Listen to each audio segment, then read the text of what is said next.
Assalamualaikum warahmatullahi wabarakatuh. Bismillahirrahmanirrahim. Alhamdulillahirrabbilalamin. Assalatu wassalamu ala asrofil anbiya'i wal mursalin wa ala alihi wa sahbihi ajma'in, amma ba'du. Perkenalkan, nama saya Naila Salsabila. Di sini saya sebagai moderator pada presentasi kali ini. Kemudian ada beberapa pemateri di samping saya, yaitu yang pertama ada Maya Nurinda Octavia, dan yang kedua Marco Yogi Pas. Pada kesempatan kali ini kami akan mempresentasikan suatu judul, yaitu menyusun media presentasi ilmiah, yang dimana pembahasan kami memiliki latar belakang, yaitu menyusun media presentasi ilmiah merupakan proses yang krusial dalam menyampaikan hasil penelitian atau materi ilmiah secara efektif kepada audiens.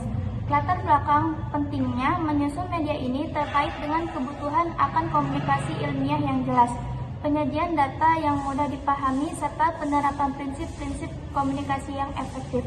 Presentasi ilmiah memiliki tujuan inti untuk mengomunikasikan bahan ilmiah kepada peserta forum dengan cara yang menarik dan mudah dipahami, sehingga pesan yang disampaikan dapat diterima dengan baik. Untuk mencapai tujuan ini diperlukan kesiapan dalam mengantisipasi gangguan, pertimbangan terhadap kapasitas pemahaman audiens, serta penghormatan terhadap perbedaan kultur dan pendapat sebagai bagian dari etika komunikasi.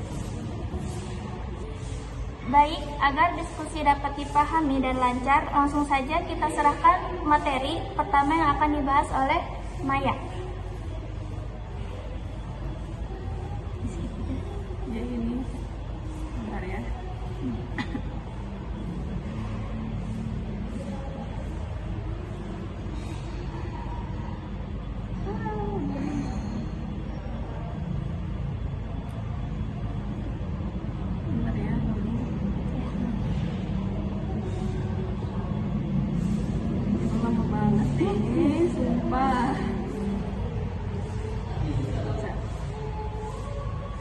Nah, menyusun media presentasi ilmiah adalah proses merancang dan menata bahan visual dan lisan yang digunakan untuk mengkomunikasikan hasil suatu penelitian ilmiah.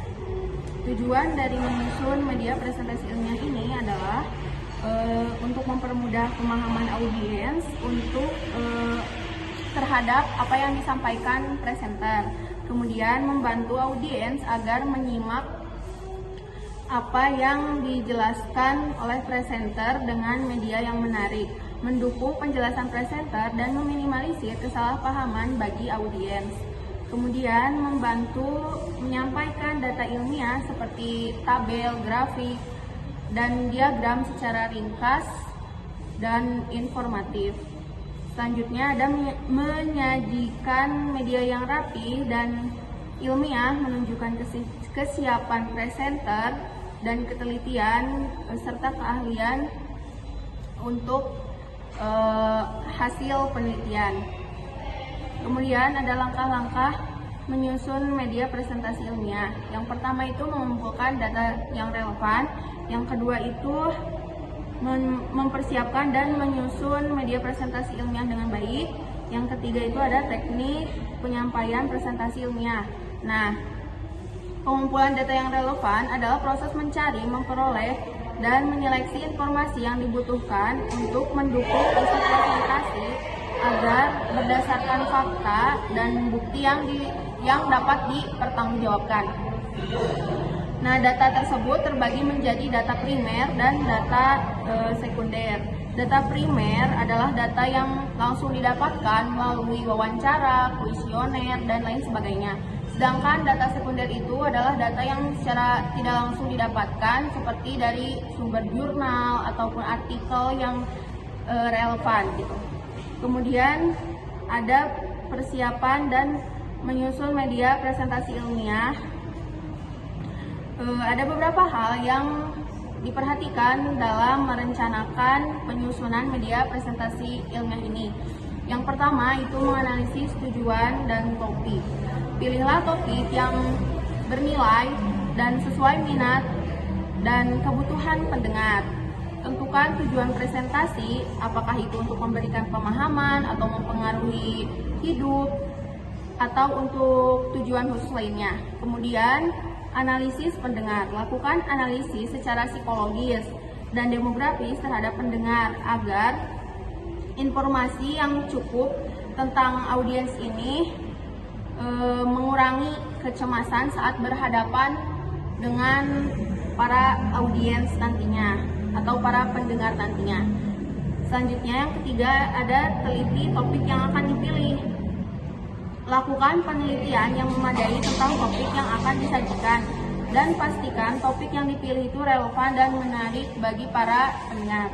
Kemudian ada kumpulkan materi pendukung.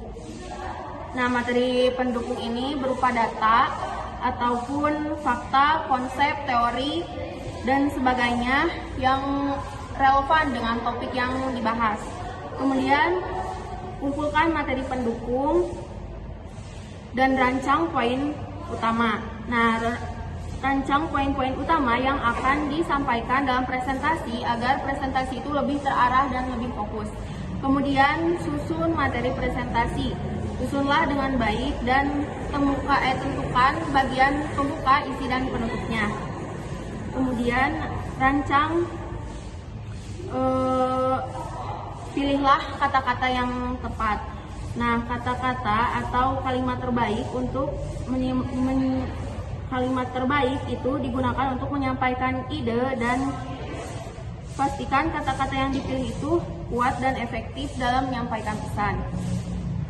Selanjutnya, berlatih sebelum presentasi. Latihan presentasi sangat diperlukan guna kelancaran dalam memaparkan konsep atau topik yang akan dibahas. Latihan memiliki peran penting dalam kesuksesan presentasi. Kemudian yang terakhir itu pendahuluan kontak mata. Jadi sebagai presenter tentunya tidak boleh meninggalkan sedikit pun kontak mata, maksudnya menghindari kontak mata dengan para pendengar. Jadi sebagai presenter yang baik itu harus melakukan kontak mata dengan para audiensnya agar tercipta komunikasi yang baik dan bisa si presentasinya dapat dengan fokus terjadi gitu. Si fokus audiensnya tuh bisa buat memahami hasil penelitian atau topik yang dibahas. Kemudian ada teknik penyampaian presentasi ilmiah. Nah, yang pertama itu berbicara dengan suara yang jelas dan artikulasi yang tepat, tidak terlalu cepat dan tidak terlalu lambat. Kemudian itu tadi sudah dijelaskan, tetap melakukan kontak mata. Yang ketiga itu sekali-kali menyisipkan humor agar suasana itu lebih santai. Selanjutnya, menyiapkan materi presentasi perlu mempertimbangkan waktu yang disediakan juga. Jangan sampai terlalu cepat mengakhiri atau terlalu lambat mengakhiri sehingga materi yang disampaikan itu tidak berlangsung dengan efektif. Baik, selanjutnya materi yang kedua yang akan dibacakan oleh Marco. Di sini terdapat, ya tentu saja terdapat tantangan dalam menyusun media presentasi ilmiah. Yang pertama, menyederhanakan materi ilmiah yang kompleks menjadi lebih sederhana.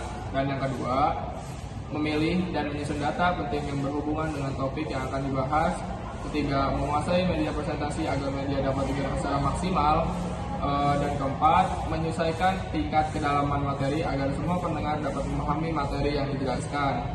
Dan yang kelima, harus menetapkan sumber informasi yang valid dan dapat dipercaya agar kita mencari informasi tersebut, misalnya di Google, itu informasi tersebut tidak bodong gitu. Dan juga terdapat beberapa kesalahan umum pada media presentasi ilmiah gitu.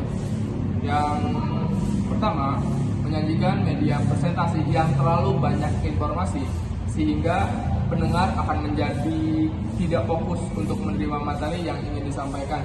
Kayak audiens itu akan cepat bosan juga lebih banyak mungkin bisa lebih banyak main HP-nya gitu.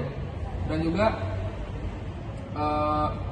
materi yang terlalu banyak informasi sesekali harus tadi yang dibilang oleh Maya, yaitu selalu terdapat sisip-sisipkan humor atau sebuah jokes gitu.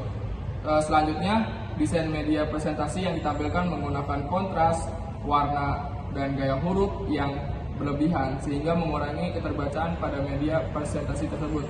Kalau desain media tersebut terlalu cerah, maka kemungkinan audiens akan merasa silau atau apa gitu ya.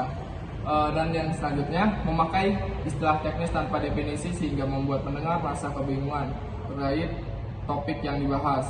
Dan selanjutnya, tidak mencantumkan referensi pada media presentasi ilmiah. Baik, jadi kesimpulan pada materi ini adalah menyusun media presentasi ilmiah adalah proses esensial dalam dunia akademik yang melibatkan perencanaan dan penataan bahan visual serta teks. Tujuannya adalah untuk menyampaikan hasil penelitian secara sistematis dan menarik, sehingga informasi dapat diterima dengan baik oleh audiens. Media presentasi berfungsi sebagai alat bantu yang mempermudah pemahaman serta meningkatkan efektivitas komunikasi dalam forum ilmiah. Aspek-aspek penting dalam menyusun media presentasi meliputi kejelasan pesan, alur logis, dan pemilihan alat bantu yang tepat. Penggunaan slide multimedia, grafik, gambar, video, serta perangkat keras seperti proyektor dan pointer laser dapat memperjelas ide dan memudahkan pemahaman audiens. Selain itu, keterampilan berbicara yang baik juga sangat diperlukan agar presenter dapat menyampaikan informasi secara efektif dan menarik. Sekian presentasi dari kami. Bila ada kata-kata yang salah, mohon dimaafkan. Wabillahi taufiq wal hidayah. Wassalamualaikum warahmatullahi wabarakatuh.